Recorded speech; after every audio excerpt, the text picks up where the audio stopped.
ఈరోజు ఆఫ్టర్నూన్ మా షాప్ దగ్గర 3 hours కరెంట్ లేదనమాట. చుక్కలు కనిపించినాయి అనమాట. చాలా అంటే చాలా ఇబ్బంది పడ్డాము. అసలు విషయం ఏంటో తెలియాలంటే వీడియో లాస్ట్ వరకు చూడండి. ఈరోజు సండే షాప్ అయితే 11:30 ఓపెన్ చేసామన్నమాట. ఓపెన్ చేసిన వెంటనే మా షాప్లో అయితే కరెంట్ లేదు. మేబీ సరే హాఫ్ అన్ అవర్లో కరెంట్ వస్తుంది అనుకున్నాం అనమాట. 30 to 45 minutes వెయిట్ చేసాము. ఇంకా కరెంట్ రాలేదు.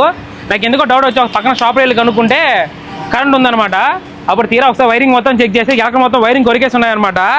అప్పుడు అనిపించింది సినిమా కనిపించింది నాకు అని చెప్పి. ఒక పక్కేమో సండే ఈరోజు మ్యాక్సిమం సండే అయితే మాకు 95% మొత్తం డైనింగ్కే వస్తారనమాట. ఒక పక్క కస్టమర్లు వస్తూనే ఉన్నారు. రూమ్ మొత్తం చీకటిగా ఉంది. ఎలక్ట్రీషియన్ ఫోన్ చేసేమో 2 hours టైం చెప్పారనమాట. ఆ 2 hours అయితే ఫుల్ చుక్కలు కనిపించినాయి. కానీ మన కస్టమర్లు మాత్రం ఏమాత్రం డిసప్పాయింట్ చేయకుండా చాలా ఓపిక్గా వెయిట్ చేసి ఆ చీకట్లోనే బ్యాంబూ బిర్యానీ అయితే తిన్నారు. వాళ్ళందరూ చాలా చాలా థ్యాంక్స్ అండి. మీరు ఇచ్చిన సపోర్ట్ ఈరోజు మామూలు కాదు. నాకు ఈరోజు చాలా చాలా చాలా చాలా ప్లస్ అయింది అనమాట మీరు ఇచ్చిన సపోర్ట్. నాకు ఈరోజు నన్ను ఇందులో సపోర్ట్ చేస్తూ వస్తున్న ప్రతి ఒక్కరికి చాలా చాలా చాలా థ్యాంక్స్ అండి. ఎంత నార్మల్గా మాట్లాడుతున్నా సరే కొంచెం హార్ష్గా అనిపిస్తుంది అనమాట ఈ హీట్ వల్ల. అంతేనా, నాకు ఇటువంటి పొగరు అయితే రాలేదని ఇంకొకసారి చెప్తున్నాను మీకు.